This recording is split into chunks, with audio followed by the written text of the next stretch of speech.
The state is a human concept that has existed for thousands of years. The main reason for the existence of a state is to bring order and security to society.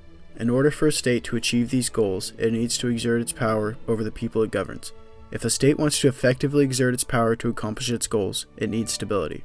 The legitimacy of a state is very important to its stability. There are many ways a government can be seen as legitimate by the people it governs. Medieval Europeans used the doctrine of the divine right of kings as a way to legitimize the rule of kings over the people.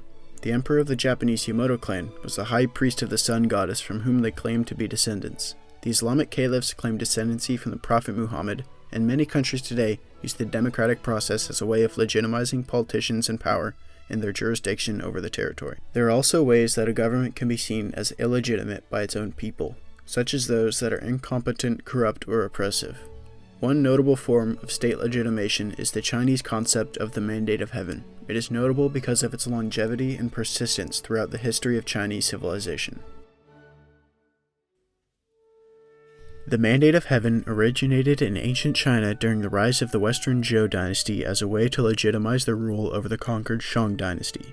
The Zhou rulers had stated that the Shang had come into power because they conquered the Xia dynasty after they had lost the mandate. They were then able to conquer the Shang after their mandate had been revoked because they were unfit to rule. The Zhou justified their rebellion and rise to power by stating that they had been given the Mandate of Heaven because of their virtuous conduct. The Shang had worshipped gods and other divine forces but had no concept of heaven. The Mandate of Heaven was created for clear propaganda use, as author Dingxin Zhao states, but that does not take away from its importance. Zhao writes, "The Mandate of Heaven is arguably the single most important political concept that the early Zhao rulers created. By creating the Mandate of Heaven concept, the Zhao rulers drew their lessons from earthly, historical precedent, rather than from theological or philosophical argument. Although they preached the significance of the heavenly mandate, it was right conduct among men that they actually emphasized. This idea keeps the emperor in check and incentivizes virtuous rule by giving the people the reason to rebel if the emperor rules poorly. This idea of right conduct among men isn't only found in the Mandate of Heaven. It is also found in the teachings of Confucius, though not all emperors had complete control over their own fate. The poor rule that gives the people reason to rebel isn't always the emperor's doing. Often the blame for climate disasters, economic problems, and other things out of the emperor's control were put on the emperor.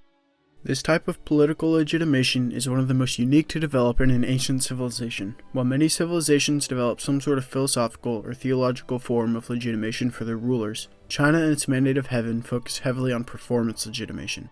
Performance legitimation is a type of state legitimation that is focused on the performance of the government, whether it is economic, militaristic, or moralistic. This isn't something that is completely absent in other societies. Many revolutions have happened throughout history because of the poor performance of rulers, which incentivizes states to perform well, though they may not always act on that incentive. The Chinese emperor was supposed to act as a servant to the people and the state, and it was because of this mandate that he was allowed to rule. Performance legitimation brings with it a responsibility from the emperor and the state to provide public goods to the people. They had many duties to fulfill and services to provide, even some that were not provided by other pre-modern states. Zhao writes again that the state must maintain the functioning of the government administration and public order, lead the defense of the state in time of foreign attacks, and take responsibility for the people's welfare and associated public works." The last few items on that list were not common among pre-modern states, but were seen as an essential part of governance by Chinese bureaucrats, statesmen, and scholars. The Mandate of Heaven hasn't remained the same throughout its existence. It went through a few changes in its earlier history. The most notable change came from Mencius, a follower of Confucius, which was the right to rebel against an inadequate government. Mencius was an ancient Chinese philosopher that lived during the Warring States period. He spent much of his life traveling between states and having conversations and counseling with many rulers. He believed that human nature is good and that the people are the most important to society, not the king.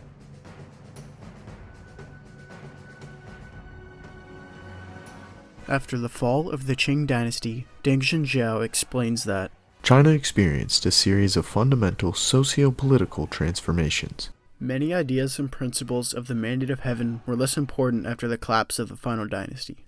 China had broken up into warring states once again, and by 1949, Mao's communist regime had reunited all of mainland China. During Mao's reign, performance legitimation was not the main source of legitimation.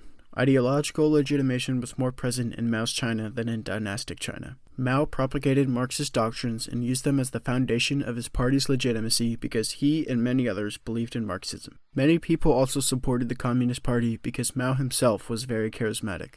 This belief helped the Communist Party stay in power, even through all of the disasters caused by the party's poor economical management as well as the Cultural Revolution. If these events were to happen in dynastic China, there would likely have been many rebellions against the government for its poor performance. After Mao's death, the Chinese Communist Party went through some rough periods in an attempt to reform the government, which resulted in the return of performance legitimation. After the 80s and 90s, much of the ideological legitimation of the state had been replaced. The performance legitimation of the present-day CCP is similar to the Mandate of Heaven doctrine in many ways, like a focus on public works to benefit the people and the defense of the state. And in the last 2 decades, it seems like the CCP is doing well in its attempts to be seen as a legitimate and adequate government. Although the Mandate of Heaven and performance legitimation has had a large presence in Chinese civilization, it does not make the ruling government immune to a regime change, as evident by the many Chinese dynasties. The Mandate of Heaven is a very unique form of state legitimation that has had a variety of interpretations and stood the test of time. Although it isn't immune to change, it has proved to be effective and consistent throughout Chinese history. But an exclusive reliance on this form of legitimation isn't always the best way to remain legitimate and maintain stability.